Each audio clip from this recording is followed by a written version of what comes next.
سورہ والضحیٰ کے بعد سورہ واللیل کا شان نزول بیان کریں گے۔ بسم اللہ الرحمن الرحیم۔ سورۃ اللیل مکی ہے اور اس کی 21 آیات ہیں۔ اس کی اندر جو ہے مفسرین اکرام نے ایک طویل واقعہ بیان کیا ہے کہ ایک شخص تھا، اس کا کھجوروں کا باغ تھا اور اس کے کھجوروں کے جو باغ تھا اس کی کھجوریں انتہائی عمدہ اور لذیذ تھی اور اس کی شاخیں ایک غریب شخص کے گھر میں پڑتی تھیں۔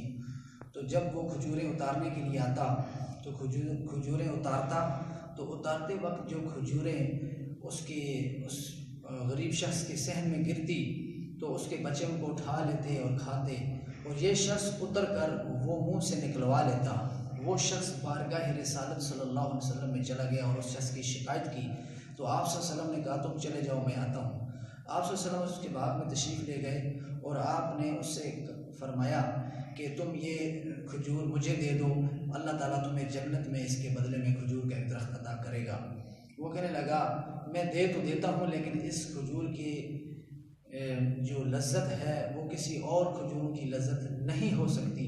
تو یہ شان نزول بیان کیا گیا ہے، اور آیت نمبر 17 سے لے کر آیت نمبر 16 تک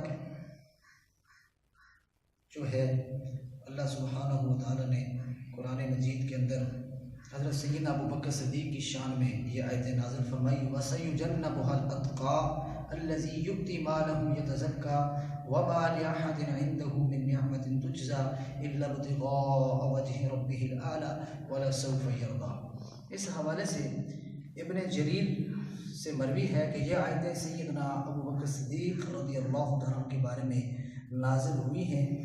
آپ مکہ شریف میں ابتداً اسلام کے زمانے میں بوڑھی عورتوں اور ضعیف لوگوں کو جو مسلمان ہو جاتے تھے آزاد کر دیا کرتے تھے۔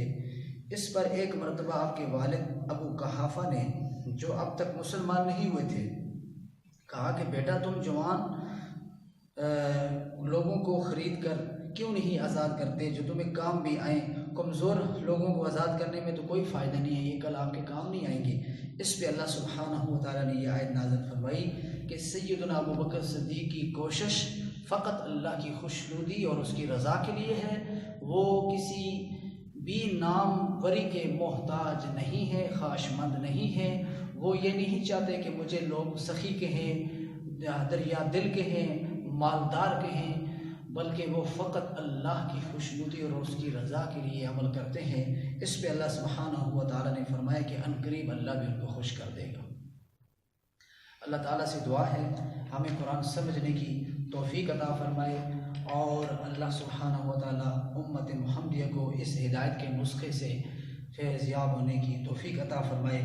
حضرت امام بیضاوی رحمۃ اللہ تعالیٰ سورہ واللیل کی فضیلت کے حوالے سے ایک حدیث نقل فرماتے ہیں، کہتے ہیں کہ جس شخص نے سورہ واللیل کی تلاوت غور و فکر کے ساتھ کی، اللہ سبحانہ و تعالیٰ اس کو اتنا عطا کرے گا کہ وہ خوش ہو جائے گا اور اس کو ہر تنگی سے عافیت عطا فرمائے گا اور اس کے لیے آسانیاں پیدا کر دے گا۔